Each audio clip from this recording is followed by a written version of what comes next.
nos braços de meu pai. Não sei por quanto tempo fiquei naquele transe, mas foi o suficiente para me provocar profundas reflexões.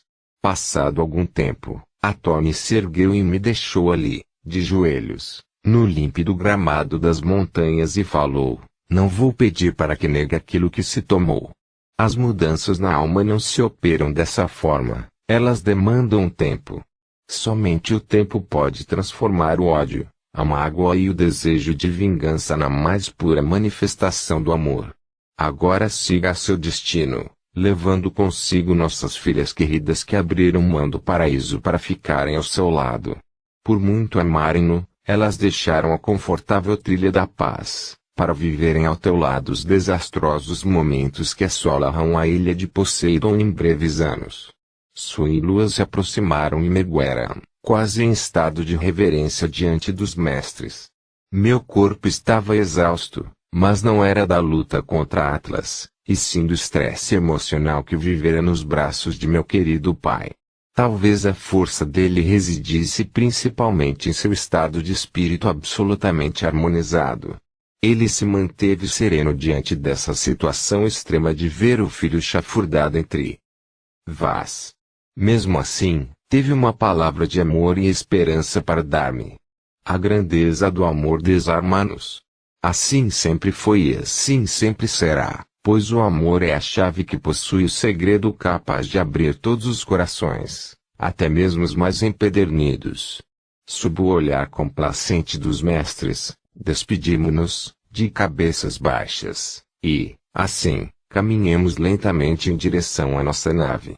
Artemis aproveitou aquele momento de silêncio e reflexão para dizer-nos: meus filhos, mantenham todo o cuidado. O poder que vocês possuem, unidos, será cobiçado por Gader e Atlas até o último momento. E, realizando a saudação sagrada dos autênticos Atlantes da época de ouro, eles disseram-nos: e que a paz do Espírito Criador esteja com vocês.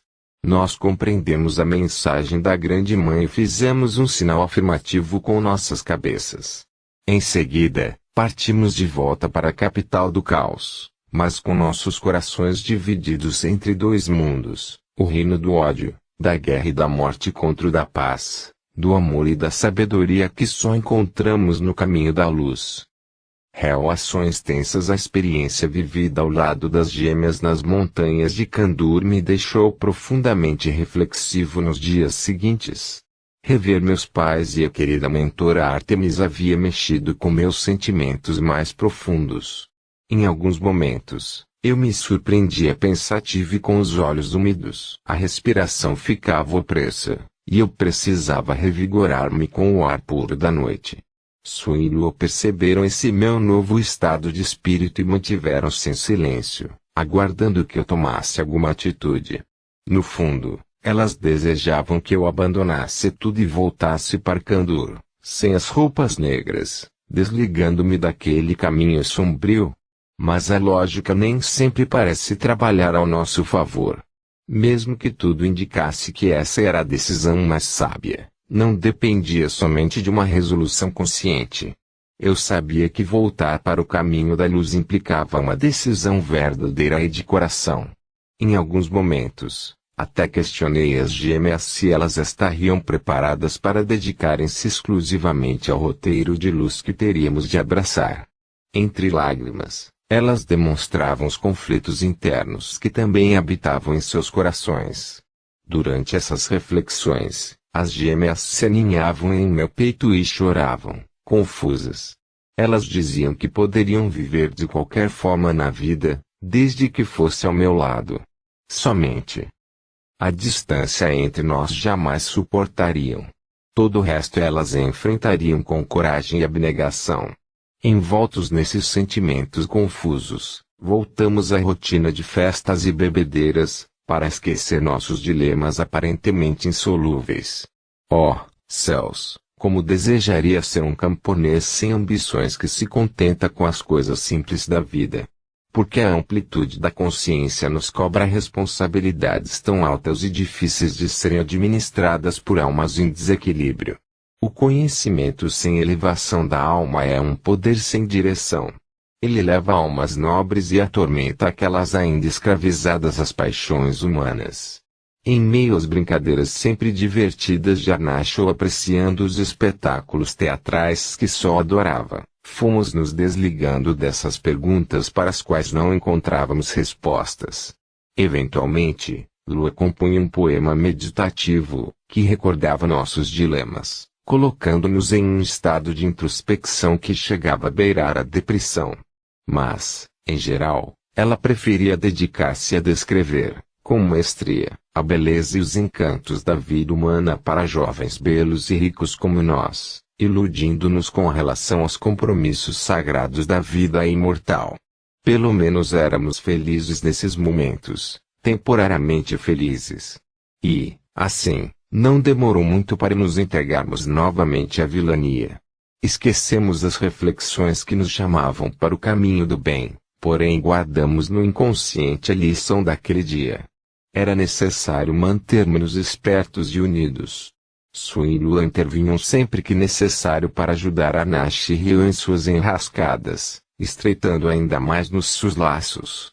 Com o passar do tempo, os dois começaram a vê-las como verdadeiras irmãs, colocando seus pescoços a risco para defendê-las, se fosse necessário. Suas personalidades incomuns eram tão cativantes, que elas conseguiram até mesmo fazer com que Arnash as visse além de suas estonteantes belezas físicas. Ele realmente passou a sentir um amor fraternal pelas gêmeas, como se elas fizessem parte de sua família. Os dois triângulos tornavam-se cada dia mais ligados, e isso resultou em um poder e em uma influência que começaram a gerar preocupação nos demais sacerdotes do Vril. Ademais, nós fomos, pouco a pouco, tomando-nos mais cruéis, não admitindo contestações às nossas decisões. Nosso poder, nossa riqueza e influência invadiram, inclusive, a esfera do governo da Atlântida Ocidental. Obviamente, isso não agradou Gader, que, em determinada tarde, chamou-me para tomar um chá, na ampla varanda de seu escritório, que tinha vista para o mar. Eu cheguei na hora combinada e sentei-me nas confortáveis poltronas, enquanto ele tratava de assuntos referentes à guerra e à administração de seus domínios. Aproveitei o momento para apreciar a vista do mar. Olhei a linha do horizonte e me entreguei às minhas reflexões. Afinal, eu não tinha pressa. Pouco depois, Gader se sentou vagarosamente na poltrona ao lado. Seu corpo esguio chamou minha atenção, enquanto sua secretária me servia chá. Ele estava cada vez mais magro e envelhecido. Depois de um breve suspiro, ele me disse, em tom severo, mas cordial, Andrei, o que devo fazer com você? Meditei por várias semanas em busca de respostas, antes de termos esta conversa. Você teve a vitória em suas mãos, e recuou na última batalha. O que devo pensar a respeito disso? Diga-me, para que eu não faça um mau juízo de suas intenções. Pensei que Gader iria me inquirir sobre essa questão logo após a última batalha do Vril, mas não foi o que ocorreu. Talvez, se ele tivesse feito isso naqueles dias, teria obtido outra resposta, mas, naquele instante, com a cabeça mais fria e depois de muito ponderar, resolvi ser diplomático e respondi, entendo sua preocupação, mas não foi má vontade de nossa parte. Não me pergunte como, mas eu percebi, no momento final da batalha, que, se utilizássemos toda a nossa força contra Atlas, ele reagiria de forma extrema e imprevisível, destruindo todos nós, brancos e vermelhos. Gader ergueu-se e caminhou até a janela, segurando os pulsos nas costas, à semelhança dos antigos sábios. Aquele homem alto e magro, com suas estranhas vestes sacerdotais, parecia mais um ser de outro planeta do que um humano. Creio que deveria ter os órgãos sexuais atrofiados, pois sua cintura era fina demais para um homem, mesmo sendo um Atlante da raça branca. Éramos muito semelhantes às mulheres, inclusive mal tínhamos pelos, muito menos barba, ao contrário do povo da Atlântida Oriental, os vermelhos, que eram mais viris. Sem dúvida, Gader era um ser andrógeno. Os primeiros vikings, oriundos da Escandinávia, eram descendentes diretos dos atlantes da raça branca que migraram antes do apocalíptico fim de Atlântida. Eles miscigenaram-se com o povo local, fundindo a beleza e a inteligência dos atlantes brancos com a virilidade dos habitantes daquela região do mundo primitivo, estabelecendo uma poderosa linhagem, a qual ficou imortalizada pelos grandes deuses guerreiros mitológicos, como Odin e seu filho Thor. Eles eram conhecidos como os deuses supremos do reino de Asgard, que era o paraíso espiritual de suas crenças. Mais um caso de seres humanos incomuns que causaram forte impressão em seu meio, tomando-se deuses aos olhos de seu povo. Após sua morte, os guerreiros vikings eram recebidos com honras no Valhalla, uma espécie de castelo celestial para os heróis guerreiros, localizado no reino de Asgard. A história desse povo também é muito interessante. Precisaria escrever outro livro somente para relatar as influências atlantes na formação de todos os grandes povos do mundo. Os habitantes da terra de Poseidon eram seres advindos de uma linhagem genética superior. Ao aportarem nas regiões do planeta que viriam colonizar, rapidamente tomavam-se seus reis e líderes, estabelecendo uma linhagem vitoriosa, a partir de sua ascendência sem paralelo no mundo primitivo. Os atlantes da raça vermelha, em sua grande maioria, aportaram na Ásia e no Vale do Nilo, além das Américas, repetindo a mesma história entre esses povos. Entre os egípcios, eles também se tornaram deuses. Os descendentes da raça de Atlas, ao ingressarem no Vale do Nilo, cruzaram com os aldeãos primitivos, gerando a grandiosa raça egípcia, que possuía a cor de jambu, em decorrência da fusão entre os tons de pele dos atlantes vermelhos e do povo nativo da região.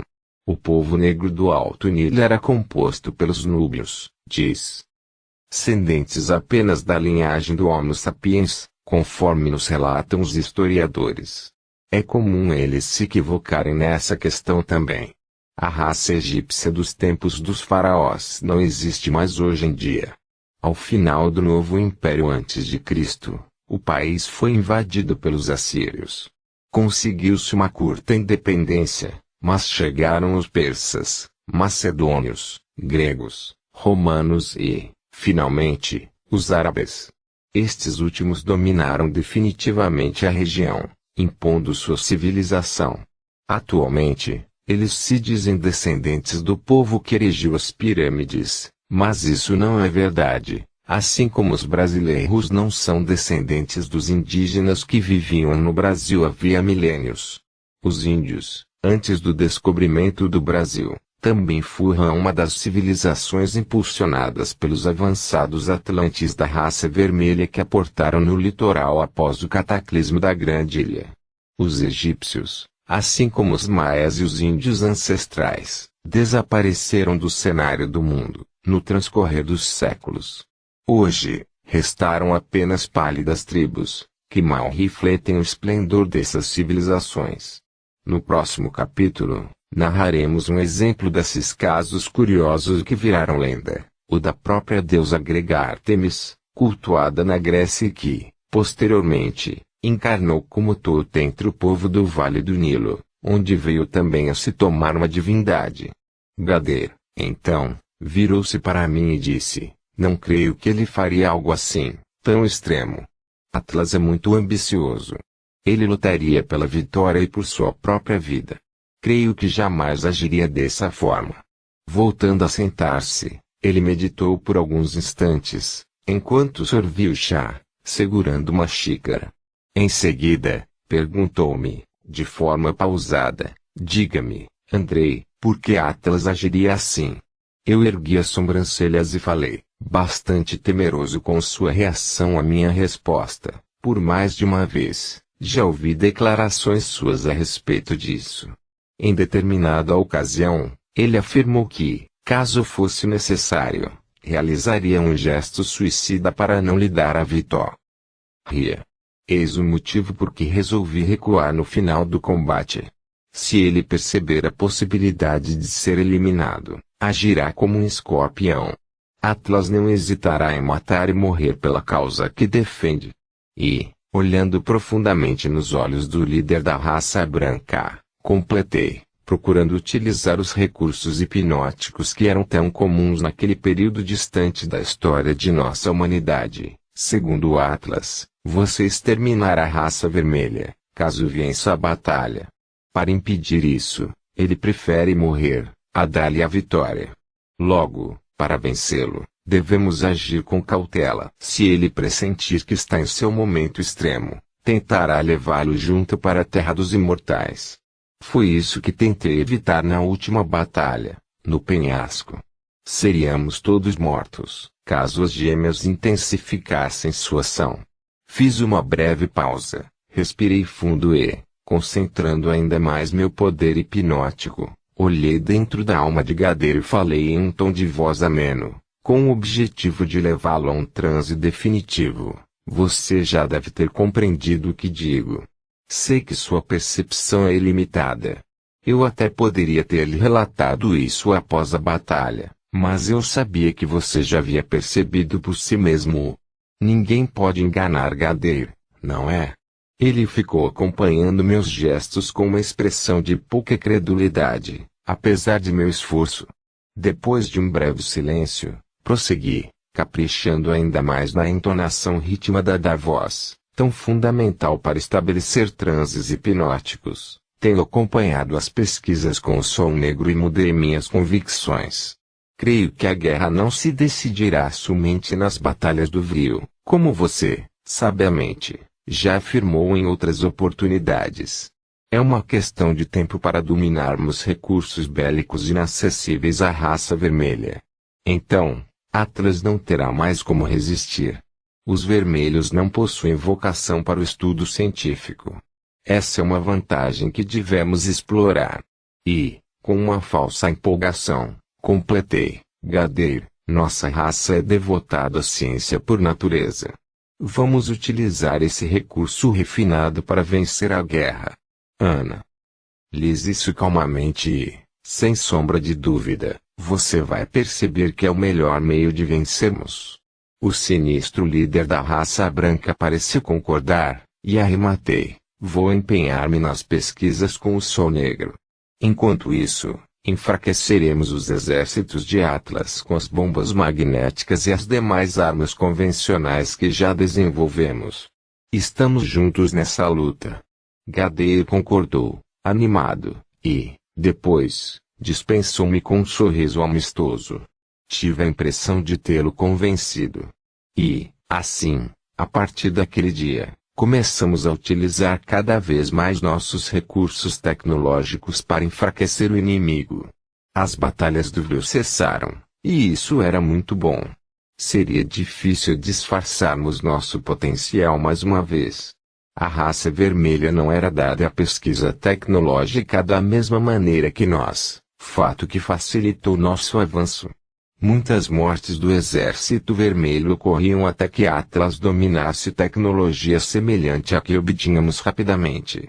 Mesmo assim, ano após ano, estávamos sempre um passo à frente neste quesito, obtendo significativa vantagem nas batalhas campais. Eles eram apenas camponeses com um líder em comum. Entretanto, eram milhões de guerreiros que possuíam notável garra. Eram destemidos e davam pouco valor à própria vida, algo também incomum entre nós da raça branca. Definitivamente, os vermelhos lutavam com o coração. Já nós éramos mais metódicos e pouco emotivos. Os guerreiros de campo de nossa raça eram limitados e tinham menos empenho. Se não fosse a vantagem com as armas tecnológicas e o equilíbrio com o Vril, teríamos sido derrotados rapidamente pelos viris guerreiros vermelhos.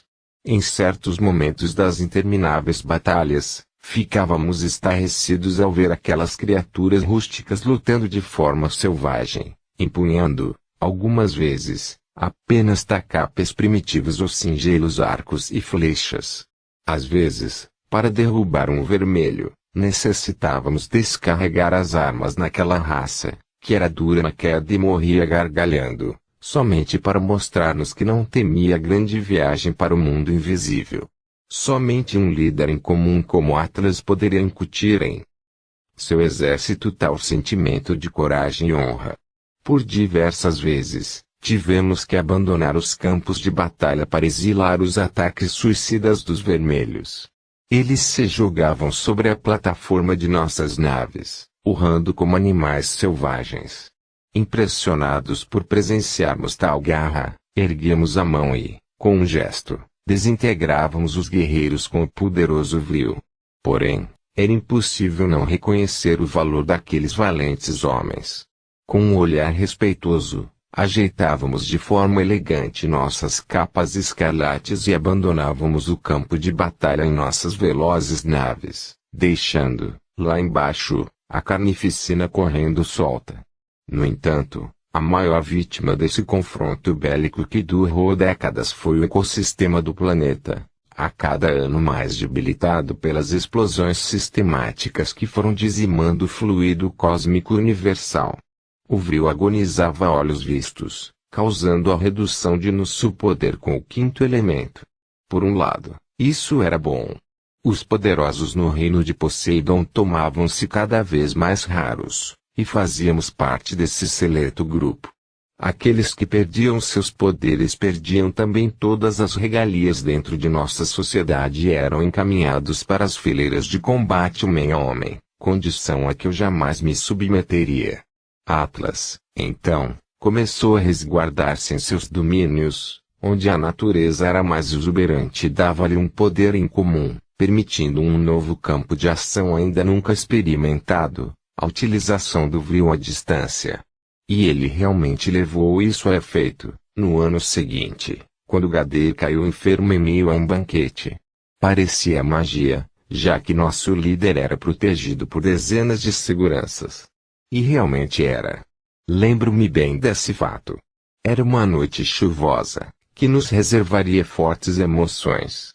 Estrondo dos relâmpagos repetia-se sistematicamente, com a precisão de um relógio. O intervalo entre as descargas não deveria ser maior do que 15 minutos. Pouco antes do jantar, Sun e Lua se desentenderam com Electra. As gêmeas, a cada dia, destacavam-se mais em meio à sociedade atlante, tanto pelo poder com o vril como pela beleza deslumbrante, dois indiscutíveis motivos para enlouquecerem uma mulher ciumenta e invejosa como Electra.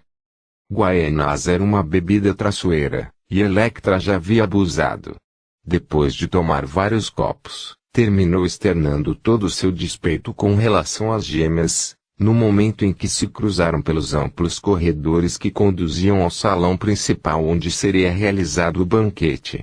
Depois de uma raivosa não troca de olhares, passaram a discutir de forma febril. Não demorou muito para a discussão verbal terminar em uma batalha particular com o vril. Talvez Electra até conseguisse vencer Sun e Lua, caso as desafiassem separado, mas sua arrogância fez crer que seria superior a elas duas. Em pouco tempo, todos os convidados do festim presenciaram, aos risos, Electra de joelhos aos pés das terríveis gêmeas, que não lhe pouparam da humilhação. Isso só fez aumentar ainda mais sua raiva com relação às meninas. Prevendo um desfecho mais trágico ou a irritação de Gadeir pelo gesto de indisciplina, intervim, impedindo que as meninas fossem além dos limites naquela rivalidade. Electra levantou-se, com as pernas bambas, e saiu gritando ameaças, prometendo que se vingaria, matando-as no momento oportuno. Minha cabeça começou a doer com as ondas de raiva que Electra nos dirigia. Se já não bastasse todo o ódio que ela nutria por mim, agora eu precisaria administrar suas constantes ameaças às meninas. Lembrei-me de quando Evelyn e eu éramos apenas adolescentes e já recebíamos essas pesadas descargas energéticas de Electra. Evelyn, sempre muito sensível, era quem mais sofria. Então, chamei-as em um canto e disse-lhes, de forma ríspida, mas discreta, vocês estão doidas. Estou sempre procurando melhorar nossa imagem com Gadeir, e vocês ridicularizam justamente sua preferida. Elas deram gargalhadas, como duas adolescentes inconsequentes, e falaram, tentando segurar o riso, Concorde conosco, amor. Foi muito engraçado vê-la se levantando sem saber para que lado correr e se esconder. Sol ficou com os olhos vermelhos, demonstrando sua raiva, e completou. Aquela cena patética valeu mais do que a ver morta, reduzida a pó. Não resisti às gaitadas delas e também comecei a rir de forma descontrolada. A cena havia sido muito engraçada mesmo. Eu as abracei e disse-lhes, bom, suas capetinhas, agora chega de brincadeiras e vamos para o banquete, antes que vocês despertem a atenção de Gadeiro. Tenho certeza de que Electra preferirá manter a discrição quanto ao que ocorreu aqui. Seria muito vergonhoso para ela relatar isso ao nosso líder. Em seguida, sentamo-nos próximos a Arnash e Ryu, que não paravam de rir com o ocorrido. Eles cumprimentavam suas irmãs de coração a todo instante, ao ponto de eu pedir para calarem-se, pois já estavam chamando a atenção de todos. Porém era inútil. Todos na mesa, principalmente do lado oposto ao de Gadeiro e Electra, cochichavam e faziam brincadeiras sobre isso. Eu já estava preocupado de que ele percebesse, quando ouvimos um grito de pavor no extremo oposto do faustoso banquete. O esguio líder da raça branca tombou a cabeça repentinamente sobre a mesa e, depois, jogou o corpo para trás, colocando a mão sobre o peito, dando a nítida impressão de que estava sufocado ou, então, sofrendo um repentino infarto. Como todos os convivas ficaram paralisados, em estado de choque, não acreditando no que viam, corremos para socorrê-lo e, ao rasgarmos suas vestes, percebemos o tecido de seu peito necrosando. Atrás o tinha atingido a milhares de quilômetros de distância com seu inigualável poder com o vril. Galeato e Pantauer apenas acompanhavam o socorro, sem saber o que fazer, enquanto Electra chorava como uma criança que teme perder o pai. Surpreendidos com o alcance limitado do inimigo, levamos nosso sinistro líder para a Grande Pirâmide, e lá ele ficou em repouso por quase 2 semanas, para recuperar-se. Eu utilizei todos os recursos que usara para mim mesmo no ataque de Ravenna. Isso terminou por melhorar um pouco mais minha relação com Gadeiro. Afinal, eu poderia ter ficado indiferente, mas esforcei-me ao máximo para salvá-lo. Jantar foi encerrado, e todos os sacerdotes da raça branca ficaram em silêncio. A conclusão era óbvia, ninguém mais estava seguro. De qualquer lugar, a qualquer momento, a sombra da morte poderia nos visitar. Era comum atingirmos pessoas normais à distância. O surpreendente era Atlas conseguir atingir um poderoso sacerdote como Gadeiro. Nunca tínhamos visto tal coisa. Alguns de nossos colegas chegaram a especular que Gadeiro estava ficando fraco por causa de seu estranho envelhecimento precoce. Vários sacerdotes foram incumbidos de estudar uma forma de proteção alternativa com o vril. Lembrei-me de que meu pai manipulava a grande energia muito bem para essa aplicação, tanto que criara a inacessível colônia de Kandur. Mas fiquei calado. Jamais deveria chamar a atenção para o autoexílio dos mestres nas montanhas da Atlântida Oriental. Era melhor que Gadeiro e os demais magos atlantes os esquecessem. Contudo, em pouco tempo, nossos cientistas desenvolveram uma carapaça de proteção sobre os prédios administrativos da capital Poseidônis. A partir daquele dia, muitos sacerdotes passaram a evitar sair daquela região protegida. Arnash e Ryu diziam que tinham tudo o que desejavam sob a proteção daquele escudo e que não se arriscariam desnecessariamente. As gêmeas e eu éramos uma exceção. Adorávamos passear e usufruir das energias da natureza. Eu também acreditava que Atlas não concentraria suas forças contra nós. Gadeiro, Galeato e Pantauer eram suas vítimas mais prováveis. Naqueles passeios, começamos a realizar estudos sobre os efeitos da guerra em nosso ecossistema. Nas regiões dizimadas pelas bombas, percebemos a incidência de uma estranha radiação que matava todos os seres vivos em uma questão de poucas semanas, assim como eu tinha constatado ao lado de Ravenna, quando ocorreu a primeira explosão lançada contra nosso próprio povo, em um gesto insano de gadeiro. A vibração astral do local também se tomara pesada, como se a energia do planeta ali estivesse doente e irradiando sutil carga tóxica, que lentamente asfixiaria o imenso continente atlântico. Sol se aproximou com uma pequena muda de árvore morta, sem causa biológica aparente, e disse-me: Veja, meu amor, tudo nesta região está morrendo. Sinto que a natureza está elaborando uma ação reversa a tudo isso, em defesa da vida. Sem dúvida, o planeta reagirá em breve. Eu concordei com um gesto e falei: sim, em breve, a grande ilha estará exausta de receber os fluidos venenosos de seus habitantes e rasgará suas entranhas em dolorosos terremotos e erupções vulcânicas. É a inexorável lei de ação e reação. Teremos que colher aquilo que estamos plantando. A manipulação inversa do Vril é uma energia perversa, incompatível com o equilíbrio da vida em Atlântida e em todo o planeta. Que o Espírito Criador tome logo as providências necessárias para pôr fim à nossa absurda loucura. Lu observou minhas palavras com atenção e perguntou: Querido, esse é o fim que você previu em suas visões? Eu fiz um sinal afirmativo. E ela voltou a perguntar: por que, então, nós não agimos em favor do planeta? Se o fim está próximo, vamos acelerá-lo. Eu a abracei e disse-lhe, um tanto inseguro: deixemos a decisão nas mãos do Espírito Criador. Quem somos nós para alterar ou interpretar seus desígnios? Sol me beijou e perguntou, com seus grandes olhos verdes fixos nos meus: Andrei, você tem medo da morte? Eu tenho.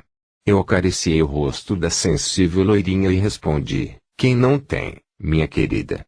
Mas creio que saberemos lidar com isso, quando for o momento.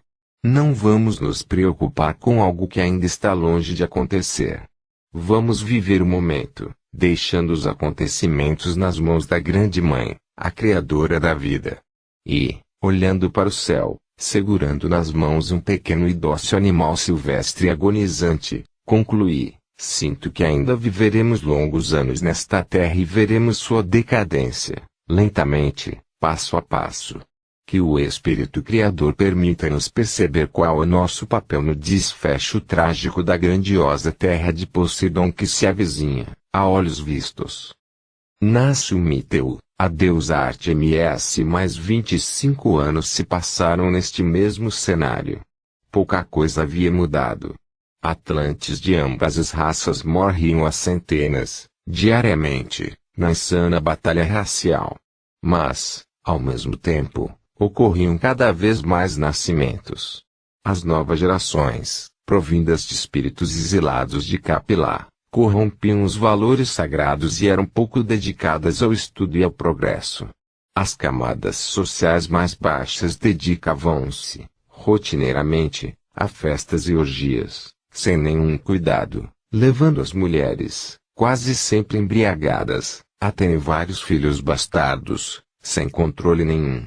A falta de trabalho e ocupação educacional, intelectual ou artística fazia com que todos se preocupassem demasiadamente com o sexo desenfreado. Músicas voltadas para a sexualidade estavam cada vez mais na moda, captando o interesse até mesmo das crianças, assim como acontece nos dias de hoje, anunciando um colapso social sem precedentes. A cultura havia deixado de ser um lazer prazeroso. Somente o culto aos sentidos da carne atraía a atenção das massas.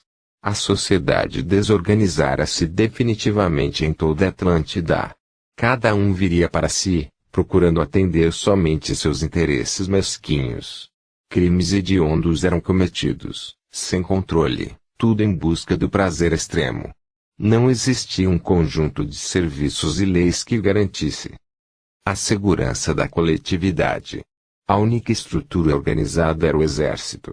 Ninguém poderia negar-se ao lutar, a punição seria a morte. Quem era escolhido recebia rigoroso treinamento e passava por um sofisticado processo hipnótico para dedicar-se com máximo afinco às batalhas, já que, a cada dia, havia desinteresse maior pelo trabalho e pelo bem comum. As drogas, que antes dominavam apenas as regiões afastadas, Invadiram a capital Posseidonese e tomaram-se presença frequente nas intermináveis festas, tanto populares como das elites. Tudo caos e desregramento. Essa era a rotina da terra de Poseidon. A raça vermelha, por ser essencialmente agrária, adaptou-se melhor a esse período de privação e desequilíbrio social. Eles eram mais acostumados à vida dura, portanto, não estranhavam e até mesmo se regozijavam pelos desafios. Já a raça branca entregou-se à bebida, às drogas e à corrupção, nos grandes centros. Naqueles dias, encontrar jovens mortos por overdose nas ruas era algo comum. Raramente caminhávamos por elas, a fim de evitar este cenário trágico. Preferíamos sobrevoar os centros populacionais em direção aos campos ou às praias desertas, onde a vida era tranquila. Sem dúvida, a ociosidade resultante da vida fácil que tínhamos, por causa da modernidade tecnológica de nossa sociedade, levou-nos com mais rapidez à decadência de valores, fato que teve menos impacto entre os vermelhos. Infelizmente, éramos mimados e arrogantes. A raça vermelha tinha seus defeitos também, mas possuía uma estrutura social mais conservadora e um líder austero, o que evitou estragos como os que ocorriam entre nós. Gader pouco se importava com o destino da raça branca. Para ele, seus súditos eram um desagradável empecilho, úteis apenas atuando como seus instrumentos na guerra. Ele desejava apenas reinar sobre todo o continente, nada mais que isso. O bem comum não lhe interessava. Certamente, os valores que carregamos de vida em vida definem nossa personalidade, mas o meio em que vivemos também tem um peso enorme, influenciando-nos em nossas existências. Somente almas equilibradas conseguem viver em harmonia em meio ao caos. E, assim, com o passar dos anos, o clima espiritual em Atlântida piorava gradativamente.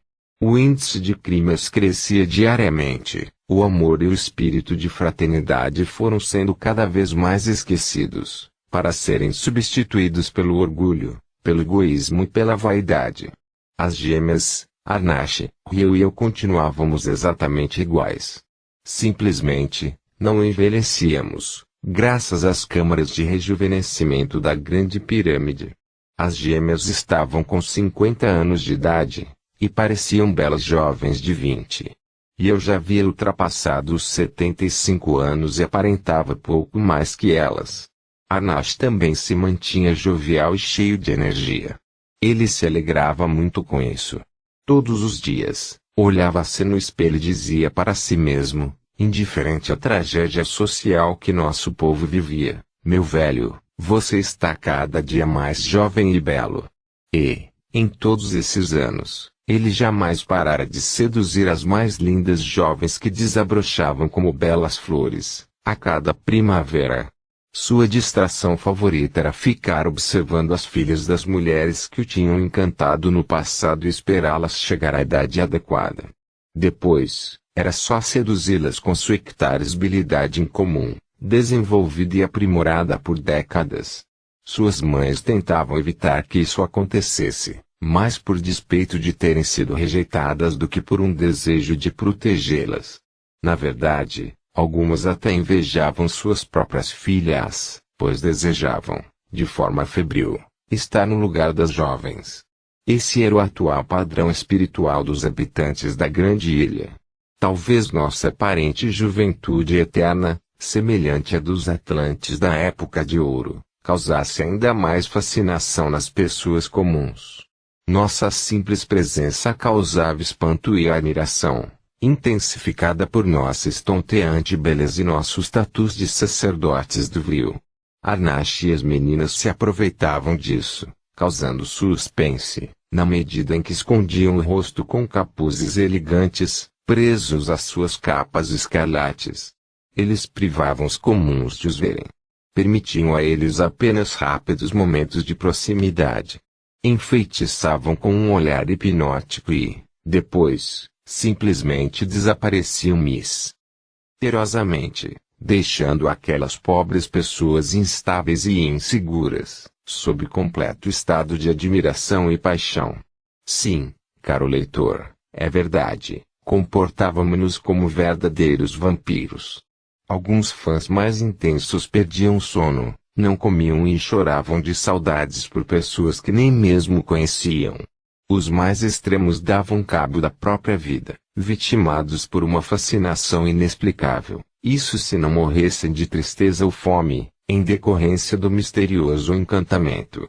Enquanto nos preocupávamos com a aparência, Gadeira agia de forma oposta. Sua obsessão pelo poder o levava a desligar-se dos interesses da vida humana.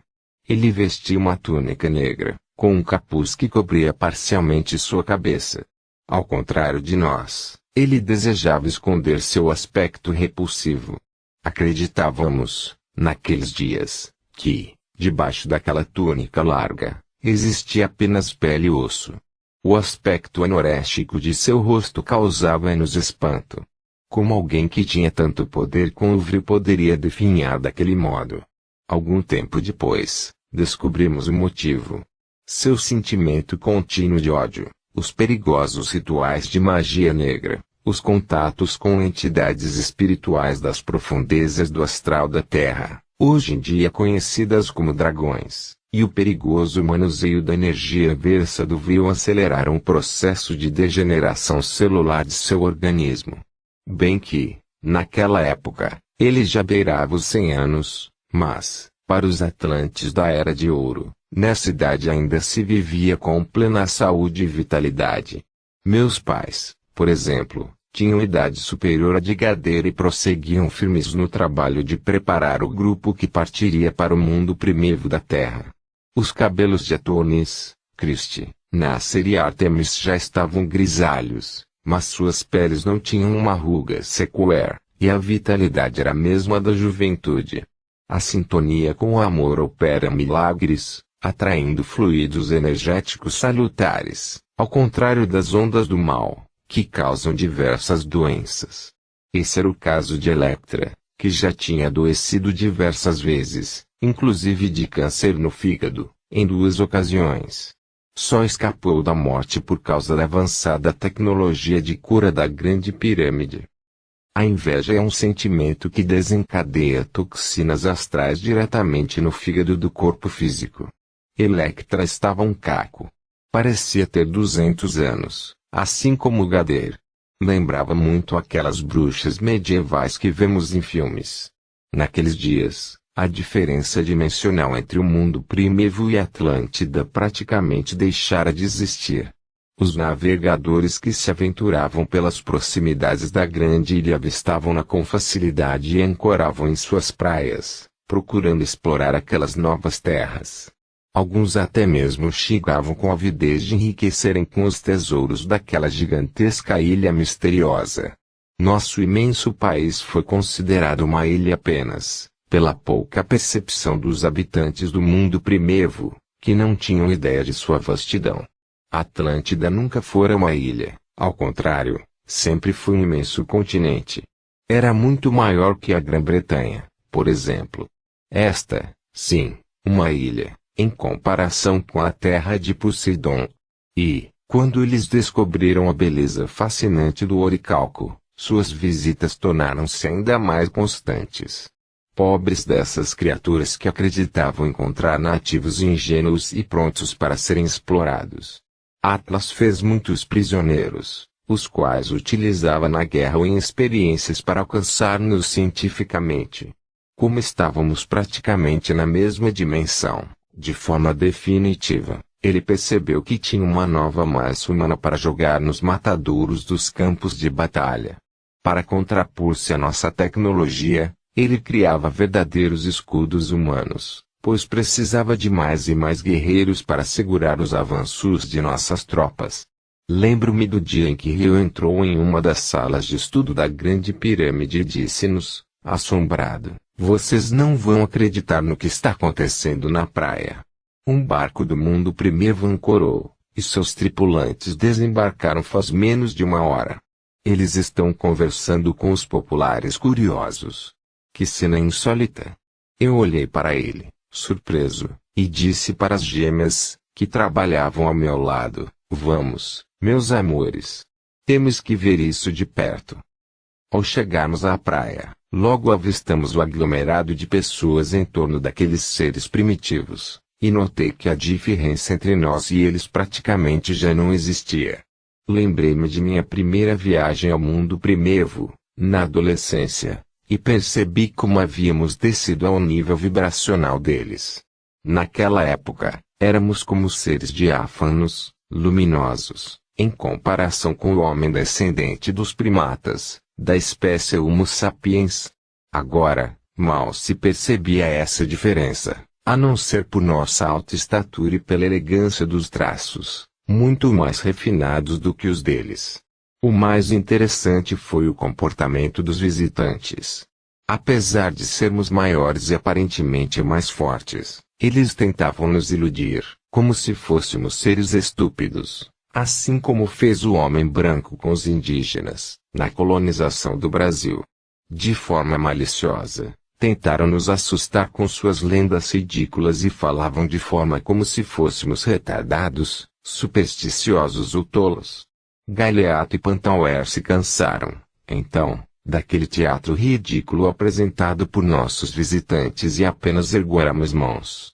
Com um movimento lento e pausado, desintegraram os invasores com vril, sem dar-lhes tempo para qualquer argumentação. Em seguida, fizeram o mesmo com sua precária e imunda embarcação, que empobrecia nossa deslumbrante paisagem. Os populares fugiram assustados, com medo de que os sacerdotes do quinto elemento lhes fizessem algum mal por terem dado atenção aos invasores indesejados. Digo-lhes mais, se Galeato não tivesse tomado essa atitude, nós teríamos dizimado aqueles seres vis. Ele percebeu nosso olhar de aprovação e falou-nos, esboçando um sutil sorriso, enquanto se afastava da beira da praia: precisamos conversar sobre isso com Gader. Devemos analisar no que essa interação com o mundo primitivo pode nos ser útil na guerra. E, com desdém, completou, olhando para o local onde aquelas criaturas desprezíveis foram desintegradas: talvez esse lixo possa nos servir de alguma maneira. Nós concordamos com um significativo olhar e voltamos para nossas atividades. Eu já havia ouvido falar do aporte de tais navegadores em nossas praias, mas sempre na região da Atlântida Oriental, onde a civilização europeia se aventurava com mais frequência nos mares. No lado das Américas, essa tinha sido a primeira vez. Poucas semanas depois, pelo meio da manhã, eu estava de pé, apreciando da sacada de nosso apartamento a paisagem encantadora da floresta ao lado, quando comecei a sentir uma estranha sensação. Minha querida mãe de criação, Artemis, começou a povoar repentinamente meus pensamentos. Procurei concentrar-me mais para tentar captar do que se tratava, enquanto Sun e Lua se atinham às suas atividades. Talvez este tenha sido um dos motivos principais para termos ficado juntos por todos esses milênios. Elas sempre foram muito parecidas comigo. Eram introspectivas e sabiam a hora de compartilharmos bons momentos e quando deveriam cuidar de si mesmas. Tínhamos um ritmo perfeito, uma vez que nunca ficávamos entediados, porque percebíamos quando deveríamos dar espaço às nossas almas, que apreciavam a liberdade como bem mais precioso. Naquele instante, Lua estava sentada sobre o divã, seminua, com o queixo apoiado sobre o joelho, acariciando suas pernas, em busca de inspiração para seus poemas, enquanto o sol caminhava de um lado ao outro, com o script de sua próxima peça, sussurrando bem baixinho o texto que teria de interpretar. Ela vestia apenas uma túnica branca transparente, que ressaltava a beleza reveladora do contorno de seus seios. Contudo, naquele momento, eu não podia apreciar as duas deusas que dormiam toda a noite lado a lado comigo. Sol sempre à esquerda e Lua à direita. Com o pensamento completamente voltado para o interior de minha mente, eu pude ouvir um sussurro distante, quase um apelo: meu filho, eu preciso de sua ajuda. Eu me sobressaltei, despertando a atenção das gêmeas, que pareciam duas panteras em alerta, e olhei levemente para baixo, à direita, buscando escutar melhor, no âmago de minha alma. Só, então, visualizei os inconfundíveis olhos acinzentados de minha segunda mãe, Ártemis. Sussurrei. Ao ouvirem a menção ao nome de nossa grande mãe, as gêmeas entraram em estado de alerta, como duas felinas prontas para o ataque, com seus vivos olhos brilhando. Lua se ajoelhou sobre o sofá, e Sol largou seus textos sobre a mesa, aguardando que eu me manifestasse. Elas sabiam que era melhor não me interromper naquele instante. Depois de alguns momentos de hesitação, eu perguntei, aonde devo encontrá-la, minha mãe? As gêmeas perceberam que era um apelo telepático de Ártemis e começaram a vestir imediatamente seus trajes negros. Poucos segundos depois, captei sua última mensagem telepática, nas margens do Egeu. Preciso conter Atlas. Sozinha não conseguirei. O mar Egeu é um mar interno da bacia do Mediterrâneo, situado entre a Europa e a Ásia. Estende-se da Grécia, a oeste, e vai até a Turquia, a leste. Ao norte, possui uma ligação com o Mar de Mármara e o Mar Negro, através do Dardanelos e do Bósforo. Diversas ilhas estão localizadas no Mar Egeu, inclusive Creta e Rhodes, que formam seu limite meridional. Eu olhei para as gêmeas, que estavam deslizando as calças de napa preta por suas estonteantes coxas curvilíneas, e disse-lhes, Ártemis precisa de nós no mundo primevo. Precisamos partir imediatamente. Elas me olharam como duas feras prontas para o combate e responderam a uma só voz, é para já. Naquele mesmo instante, contatei Arnash Ryu.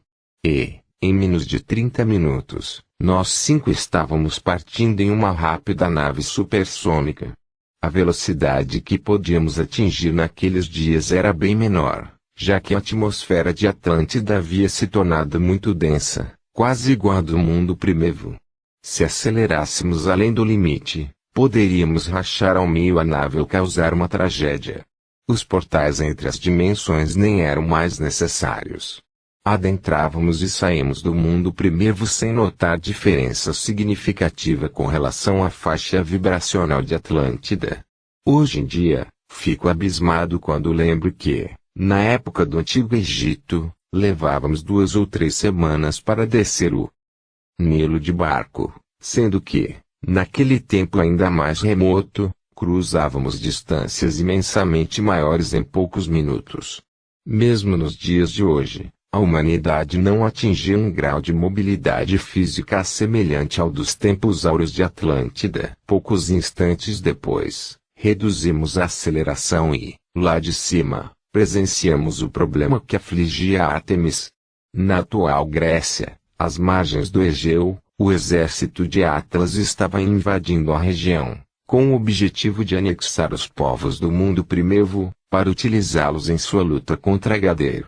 Aquele povo primitivo até tentou resistir, mas era impossível lutar contra um Atlante, ainda mais este sendo o Atlas, o mais poderoso sacerdote do Vril, entre todos os espíritos advindos de Capela. O antigo povo pelasgo já estava de joelhos, em meio aos corpos de boa parte de seus irmãos que foram trucidados por uma onda energética do Vril. Os próprios gregos ignoravam sua origem e procuravam explicá-la com lendas fantásticas, algumas com base em fatos, como esta que narraremos agora. Esses mitos foram construídos a partir da experiência dos povos que, em tempos muito distantes, habitaram a região do Mar Egeu. Esses povos não gregos, de origem mediterrânea, terminaram sendo denominados pelos antigos como pelasgos. Isso ocorreu em um período bem anterior ao dos gregos micênicos, o primeiro povo registrado historicamente a chegar à região agora conhecida como Grécia, o extremo sul da Península Balcânica, e os primeiros que podem ser considerados gregos etnicamente. Mais tarde, o país foi invadido por povos arianos, aqueus e dórios, principalmente, os quais acabaram por se mesclar e deram origem aos helenos. Aterrissamos a nave e rapidamente corremos até Ártemis, que havia se colocado perigosamente entre o exército atlante e massacrado povo pelasgo. Ao ver aquele grupo de capas pretas chegando ao campo de batalha, Atlas irritou-se, gritando: "O que vocês querem aqui? Não se intrometam nesta batalha. Quando chegamos ao lado de nossa grande mãe, as gêmeas usaremos nesta narrativa esse termo para designá-los." As instintivamente a beijaram, esquecendo-se de que tinham abandonado o amor e o carinho dela para dedicar-se, junto a mim, ao lado sombrio. A maior sacerdotisa do Vril que Atlântida conheceu acolheu-as com imenso carinho, indiferente às suas equivocadas escolhas. Eu rapidamente respondi, colocando as mãos sobre os ombros de Arnash e Ryu, que mantinham os braços cruzados sobre o peito, em tom desafiador: "Atlas, não permitiremos que você escravize esse povo primitivo. Essa luta é injusta." Um dos líderes dos Pelasgos gritou: "Sim, é uma luta de deuses contra homens. Zeus, o pai das divindades, agora nos enviou seus filhos para proteger-nos." Naquele instante, o pobre exército pelasgo gritou vivas, com imensa esperança nos olhos. Na antiguidade, qualquer pessoa que se destacasse do povo comum era vista como um deus, e não somente naquele período remoto, no Antigo Egito, na Grécia, na Babilônia e com outros povos. Isso se repetiria muito depois, tanto que Ártemis viria a tornar-se uma divindade em duas ocasiões.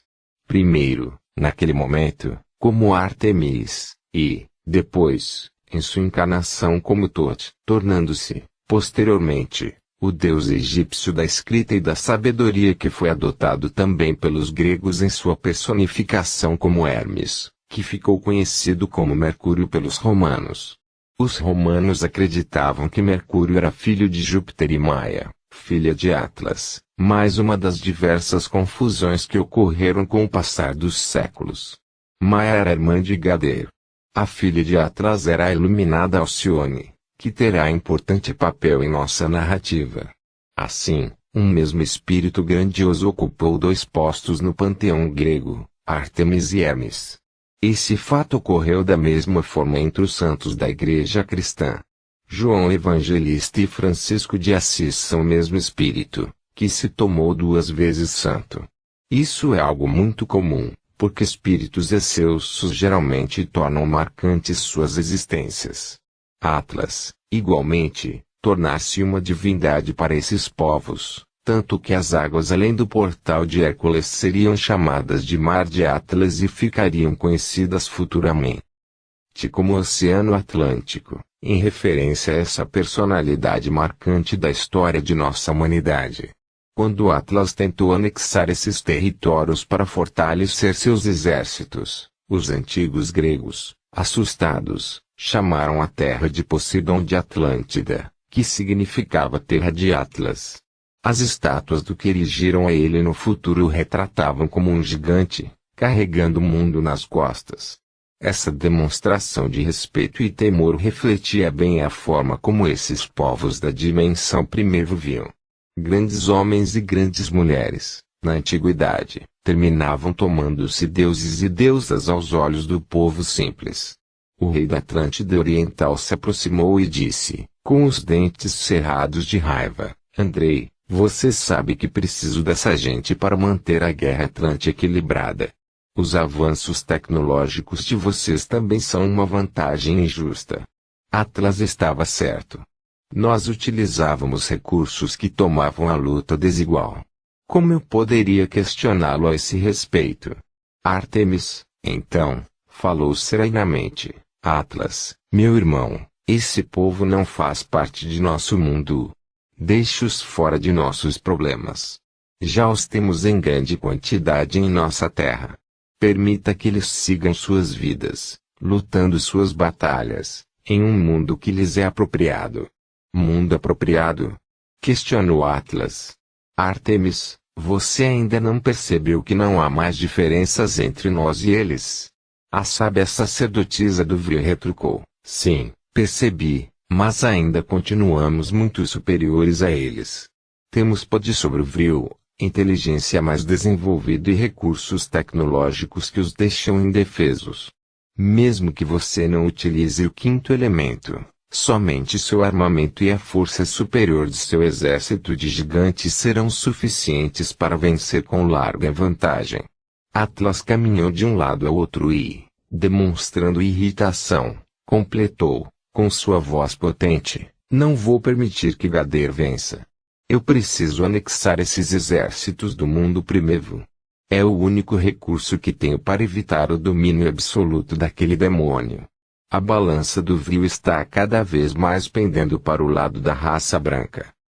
Não sei por quanto tempo mais conseguirei evitar que Gader me atinja de forma definitiva. Preciso me precaver. Se eu tiver que lutar contra vocês para apropriar-me desses exércitos primitivos, eu o farei. Ártemis foi irredutível em sua posição e disse-lhe que não arredaria o pé daquele local, em defesa dos pelasgos. Atlas sacudiu a cabeça, contrariado, e disse-nos: então, que assim seja, vamos ao confronto. Todos se colocaram a postos para o combate. Olhei para Ártemis e senti angústia no peito daquela adorável mulher que eu tanto amava. Ela não sabia o que era combater. Duvido até que ela conseguiria usar o Vril em sua forma inversa para contrapor-se a Atlas, apesar de seu assombroso poder. Um espírito amoroso não conseguiria matar nem mesmo uma mosca, imaginem seus semelhantes.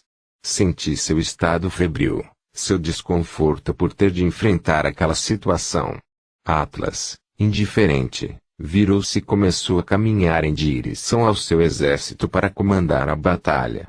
Eu acompanhei os primeiros passos do gigante e, então, disse-lhe, com voz forte e determinada, sem pensar muito na consequência de minhas palavras: Atlas, meu irmão, e se nós eliminarmos um poderoso sacerdote do Vril da raça branca?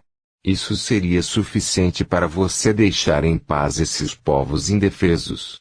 Ele parou, pensou por alguns instantes, um tanto surpreso, e perguntou: o que você quer dizer com isso?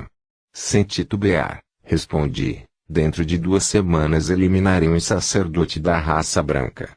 E não me refiro aos de segunda linha, mas sim dos principais, aqueles que realmente pesam na balança do Vril. Você aceita este acordo, um poderoso sacerdote do 5º elemento em troca da paz e da liberdade dos povos do mundo primevo? Atlas sorriu e falou, de forma irônica: Andrei, o que você está planejando nessa cabeça cheia de minhocas? Depois, ele gargalhou e disse-nos: de acordo. Mate um sacerdote de primeira linha dos brancos em 2 semanas, e eu retirarei minhas tropas do mundo primevo. Só sairei daqui quando cumprir sua promessa. Eu confio em você, mas quero ver se tem coragem de roubar um sacerdote debaixo das barbas de Gader. Eu fiz um sinal afirmativo com a cabeça, e ele retribuiu. Aquele gesto era um pacto de honra. Eu sabia que poderia confiar na promessa que ali firmáramos.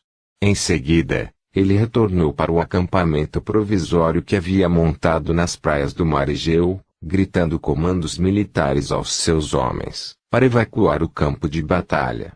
Ártemis virou-se para mim e falou, agoniada: meu filho, o que você pretende fazer? Eu passei a mão delicadamente em seu rosto gracioso e disse-lhe: minha mãe, nem queira saber. Esse é um mundo ao qual você não pertence. Deixe que nós, que vivemos em sombras, resolvamos esse problema. As gêmeas fizeram um sinal de que concordavam com minhas palavras e abraçaram. Ela ia tecer algum comentário, mas preferiu calar-se. Apenas colocou mão sobre seus delicados lábios, em sinal de aflição. Poucos instantes depois, os habitantes do mundo primevo se aproximaram lentamente e começaram a fazer reverências a ela, em gratidão por sua intervenção em favor daquele povo simples. Com o passar das décadas e dos séculos, essa história seria contada como a grande luta que o povo grego travou contra os gigantes atlantes. Obviamente, eles afirmariam que lutaram de igual para igual, até que o grande Atlas apareceu e rompeu com o equilíbrio da batalha. A deusa Ártemis, então, convocou sua legião de seres infernais, todos vestidos de negro, para ajudá-la a pôr fim na batalha em favor deles. Assim nascem as lendas e os mitos. Essa era a história, naquela época. Com o passar dos séculos, foi lentamente sendo distorcida, até a forma como a conhecemos hoje. E, como Ártemis realmente tinha um porte superior e um brilho especial, dignos dos maiores deuses do Olimpo, não foi difícil essa lenda ganhar força até os dias atuais. Assim, Ártemis passou a ser cultuada como uma das 12 divindades do Olimpo e a mais popular entre elas. Inicialmente, foi ligada à floresta e à caça. Depois, associaram-na também à luz da lua e à magia. Filha de Zeus e irmã gêmea de Apolo, ficou conhecida pelos romanos como Diana. Claro que essas informações são lendas, assim como todas as divindades criadas a partir de personalidades incomuns. Em seguida, conversamos mais um pouco entre nós.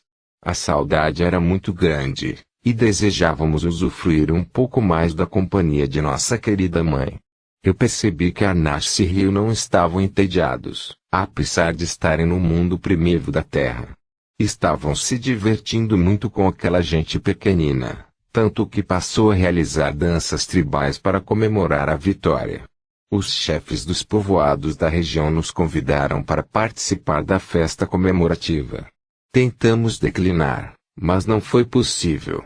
Tivemos que ficar pelo menos mais um pouco, até que um jovem guerreiro, que parecia ser até mais velho que eu na aparência, aproximou-se, carregando em seu colo uma criança, e perguntou-me, ajoelhando-se à minha frente: "Desculpe minha impertinência, mas você é Andrei?" Eu fiquei em silêncio por alguns instantes, tentando reconhecer aquele rosto que não me era estranho. Percebi que Ártemis sabia de quem se tratava. O rapaz, então, completou, com os olhos marejados: "Eu me chamo Gamedes. Eu nasci gravemente enfermo, sem expectativa de viver até a adolescência, mas fui curado por você e por sua esposa, quando eu era apenas uma criança. Vocês mudaram minha vida, pois me deram a oportunidade de eu ser feliz, casar e ter filhos sádios para fortalecer nosso povo." Aquela afirmação causou-me um choque. Sim, eu me lembrava dele. Em uma de nossas muitas viagens, quando vivemos no mundo primitivo, eu e Evelyn fomos àquela região e curamos muitas crianças. Evelyn tinha nascido para isto, curar e amar seus semelhantes. Eu apenas tentava viver como ela. Naquele momento, pensei sobre o quanto eu tinha ficado conhecido naquele período por causa dessas curas como Vril e o quanto isso tinha despertado a cobiça de Atlas e Gader sobre meu impressionante poder com a grande energia. Evelyn morrera exatamente por esse motivo. Uma onda de mal-estar invadiu meu peito, e desejei amaldiçoar aquele rapaz e todos os outros que havia curado no passado.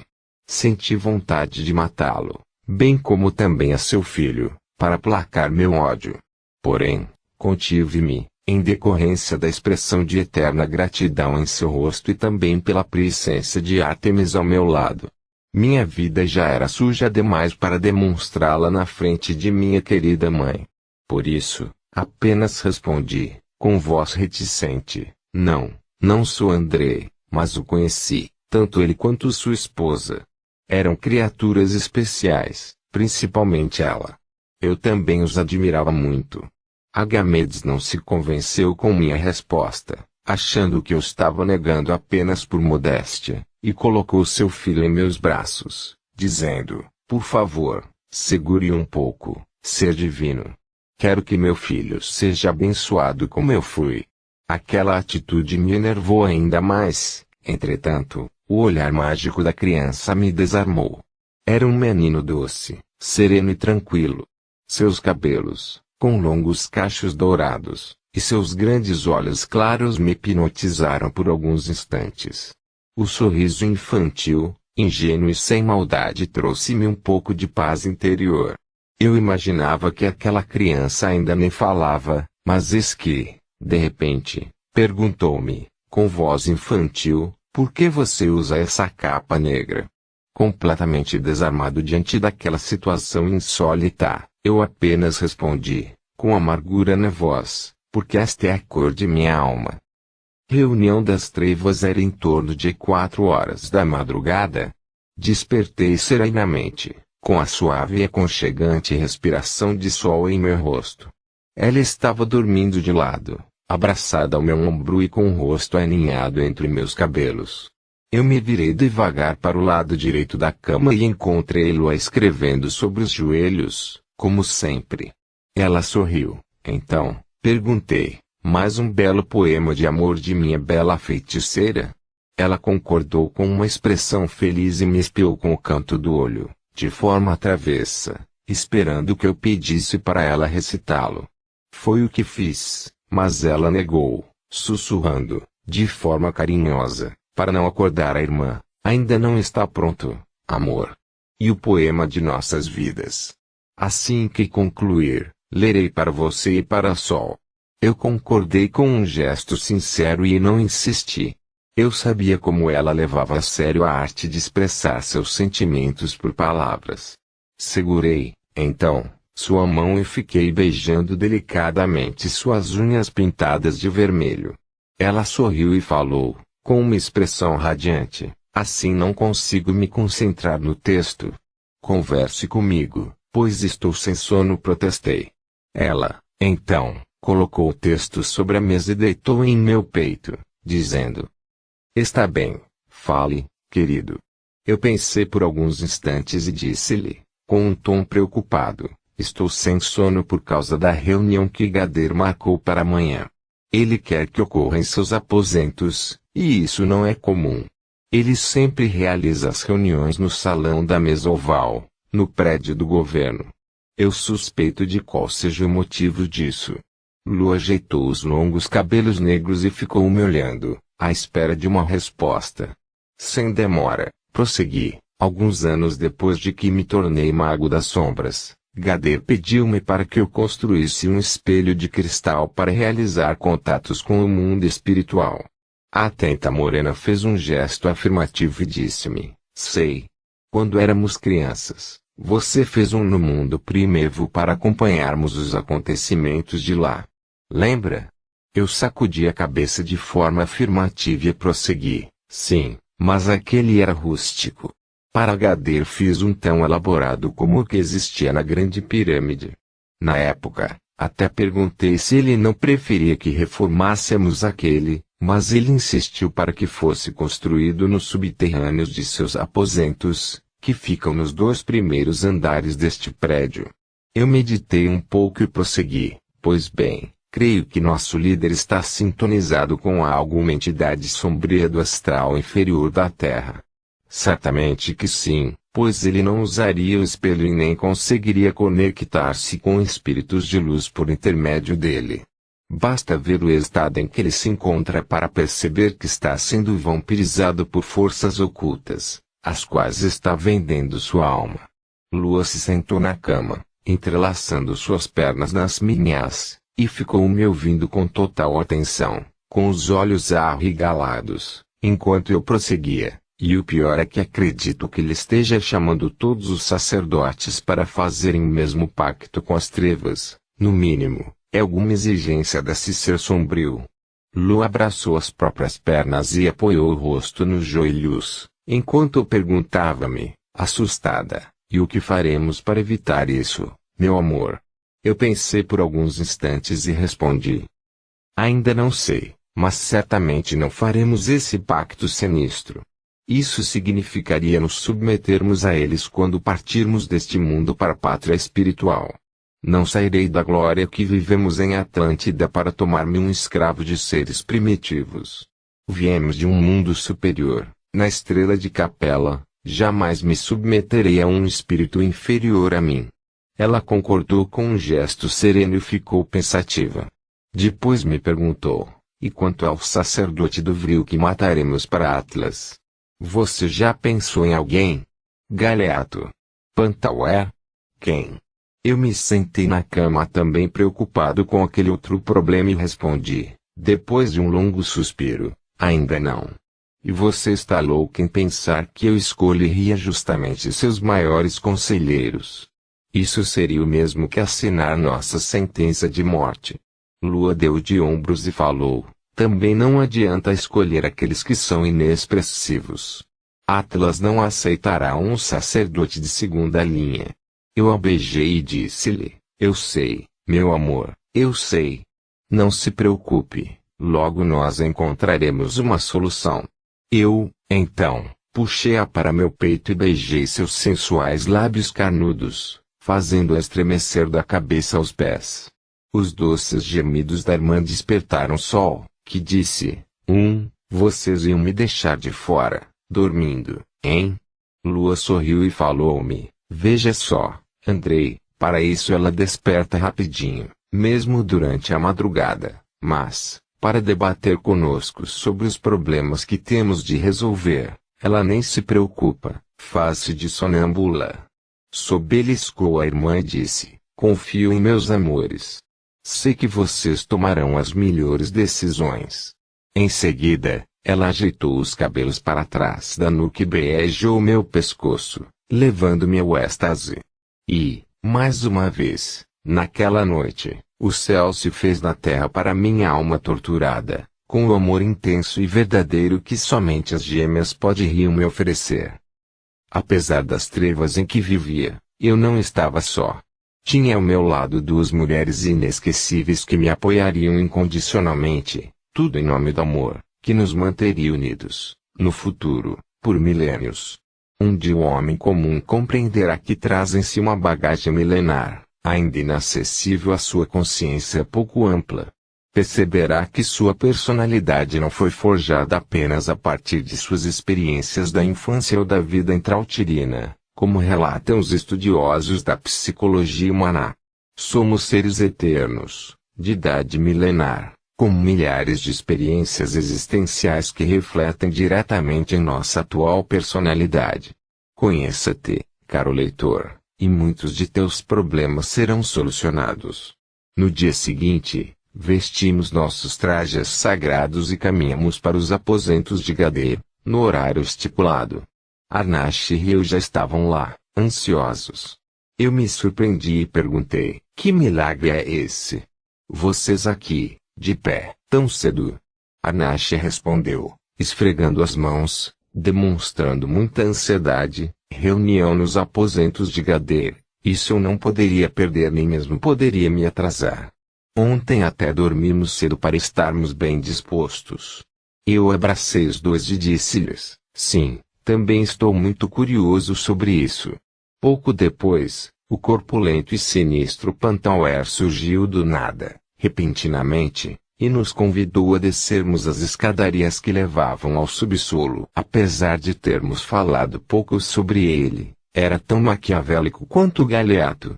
Os dois foram os principais orquestradores das loucuras de Gader durante o projeto nazista na Segunda Guerra Mundial, entre outros ataques sinistros à obra do bem na Terra, durante os últimos milênios. Sei bem o que digo, porque acompanhei de perto esses acontecimentos. Cristal, Evelyn, realizara sua última encarnação na Terra naquele período, e eu me ofereci para acompanhar seus passos de perto, temendo pelas ações vingativas de Gader, Galeato e Pantauer, que maquinavam os horrores da Segunda Guerra Mundial. Cristal nasceu novamente no mundo humano, pouco depois da Primeira Guerra, vindo a tornar-se uma enfermeira francesa que trabalhava diretamente dentro das frentes de batalha na Segunda Guerra. Já prevíamos o que aconteceria em breve. Por isso, ela se submeteu a essa encarnação missionária, sem karma a resgatar. Os magos negros das trevas começaram a orquestrar uma tentativa de ressuscitar a força do Vril, logo após a Primeira Guerra Mundial, com a inspiração contínua aos seus iguais, os quais estudavam o poder do quinto elemento e fundaram a sinistra Sociedade Vril, bem conhecida entre os estudiosos do ocultismo nazista. Além de se destacar como um impressionante exemplo de caridade nessa existência, Cristal atuou indiretamente para auxiliar a derrubar o regime nazista alemão, obtendo informações importantes e também trabalhando na decodificação de mensagens secretas do inimigo. Diversos códigos eram utilizados naquele período para criptografar as mensagens com estratégias de guerra. Ela era muito boa em decifrá-los.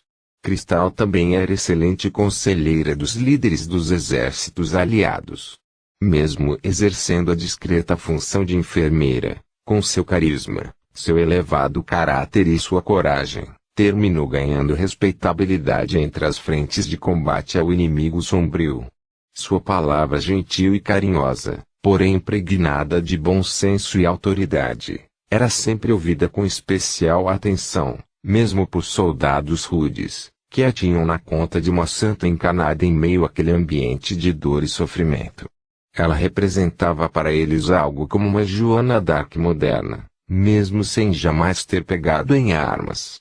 A dedicada servidora da luz passou, naquela existência, por diversas situações dolorosas e traumáticas, em decorrência do cenário tétrico das guerras. Mas nada se comparou ao choque que teve ao ver os corpos das crianças mortas nos campos de concentração, por causa da loucura científica de outro mago das sombras, Joseph Mengele, que realizava experiências as mais variadas com crianças, além de fornecê-las para sacrifícios humanos, realizados por Heinrich Himmler, em sua insana tentativa de dominar a energia vil em sua forma inversa. Graças ao bom Deus, conseguimos evitar a ressurreição do Vril naquela época, pois teria sido um grave desastre para a humanidade. Cristal me dissera ser essa uma visão que ainda lhe causava muita tristeza, somente ao recordar-se dela, apesar de todo o sofrimento ter uma origem em ações passadas, como sentencia a lei divina de ação e reação. Entretanto, o amor cobre a multidão dos pecados. O homem poderia corrigir seus erros do passado por meio do amor e da sabedoria, mas, infelizmente, em geral, termina trilhando o caminho da dor e do sofrimento para despertar. Naquele período, então, fiquei quase como se fosse um anjo da guarda no astral de minha antiga alma afim, em um passado distante. Eu passava meus dias nessa triste época da história de nossa humanidade acompanhando seus passos e os das sombras, intervindo ao seu favor, quando necessário, e alertando sempre nossos maiorais, quando ela estava sob o risco de alguma ameaça que eu não tinha capacidade para resolver sozinho. À noite, enquanto ela dormia, muitas vezes, eu era encarregado de desligá-la do corpo físico para passar-lhe instruções que ela recordaria intuitivamente no dia seguinte, assim como a equipe espiritual faz comigo hoje em dia. Depois do fim da Segunda Guerra Mundial, a sociedade Vril desapareceu de forma tão misteriosa como surgiu. Nada mais era que um empreendimento materializado pelos magos negros na esfera física, com o objetivo de atingir seus interesses. Esse é um procedimento comum tanto nas trevas como na luz.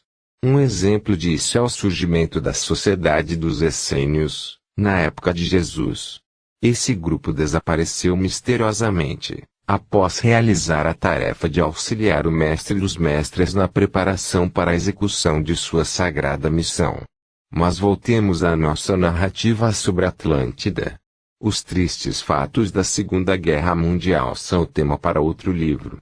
Descemos lentamente os 50 degraus que nos levam ao subsolo, tendo cuidado para não pisarmos em nossas capas. Minha suspeita estava certa, caminhávamos em direção ao espelho de cristal. Mesmo vivendo em uma sociedade tecnológica como a Atlântida, Gadeira abrira mão da iluminação gerada pelo Vril, para utilizar tochas de fogo nos corredores e na ampla gruta onde, bem ao fundo, eu construir o espelho de cristal. A energia do fogo tinha papel importante nos rituais de magia elaborados por ele. Em frente ao portal interdimensional, Gadeira havia construído um altar que parecia ser utilizado para sacrifícios, talvez até humanos, haja vista que tinha manchas vermelhas na base. Eu estava tão preocupado em analisar a estrutura sinistra do templo que quase nem percebi uma figura esquálida, só de tanga, encolhida, ajoelhada entre o altar e o espelho. Incrível, era Gadeira. Eu também notou e, apoiando a mão em meu ombro, cochichou: "O que é aquilo, Andrei?" "Será Gadeira?" "Ser." Então, levantou-se, e vimos seu corpo despido, cheio de preocupantes manchas escuras. A pele branca de todo o seu corpo estava coberta por varizes, principalmente a das costas e das pernas. A cabeça estava raspada ou talvez ele tivesse perdido seus longos cabelos. Nem sei dizer ao certo. Os olhos afundados nas órbitas e contornados por olheiras escuras, em torno da pele muito branca, davam a ele um aspecto doentio. Arnache, a própria personificação da vaidade, horrorizou-se com aquela visão e disse, com cara de nojo, credo, Gadeira está péssimo. Eis o verdadeiro quadro da dor. Eu cutuquei e disse, fique quieto, Arnache. Hoje não é um bom dia para irritarmos essa criatura sombria. Mal imaginava que era o que faríamos em breve.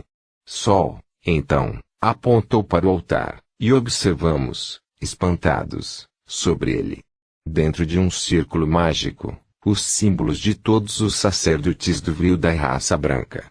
Cada um de nós tinha um emblema representativo, uma insígnia sacerdotal, intimamente ligada aos nossos nomes. Gadeira havia confeccionado pequenas estatuetas que nos representavam simbolicamente. Aquilo causou-nos especial preocupação. Logo em seguida, iniciou-se um ritual com cânticos de invocação de natureza demoníaca. Senti imenso mal-estar. Nunca fui afeito a rituais, ainda mais de tal tipo. Vivi nas trevas, sim, mas jamais fiz parte desse lado medíocre, típico de almas inferiores. As gêmeas também demonstraram desconforto. Eram como dois beija-flores que haviam descido ao pântano de Gadeira. Eu segurei suas macias mãos e pedi para que aguentassem firme. Eu fiquei brincando com seus dedinhos, porque sabia que isso as acalmava em momentos de tensão. Logo elas sorriram, demonstrando estarem mais aliviadas. Nosso líder passou a irradiar um ódio extremo, algo assustador. Seus olhos ficaram vermelhos, e eu podia ver as formas mentais sobre sua cabeça. Ele se via como um demônio com chifres, apunhalando o Atlas com um golpe mortal na região do estômago. O ódio no coração de Gadeira era tanto que nos impressionou.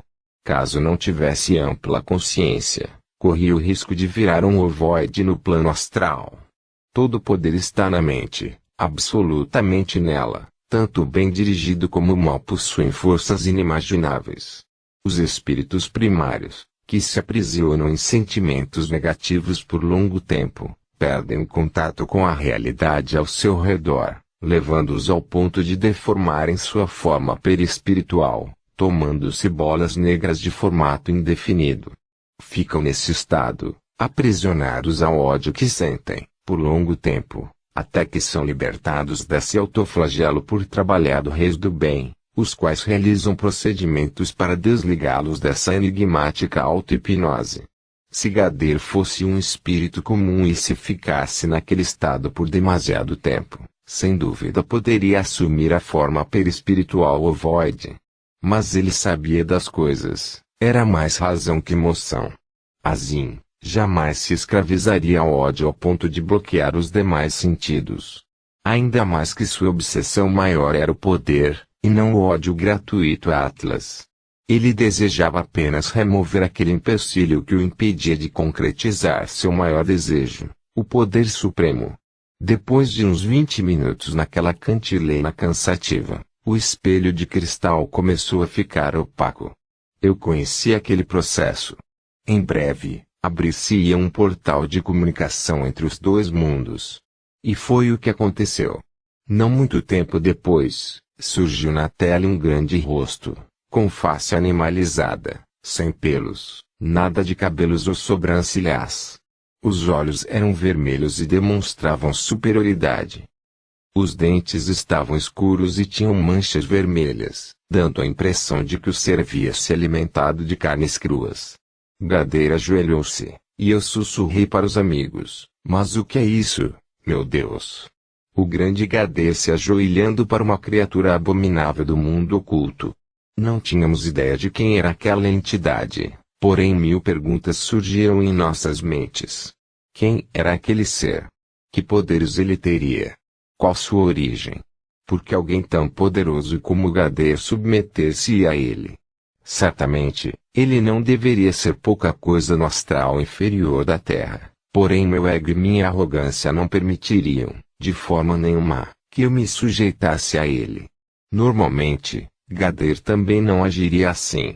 Isso só poderia ser reflexo de seu desejo desesperado de ganhar a guerra. Boquiabertos, acompanhamos as cenas impressionantes que se seguiram.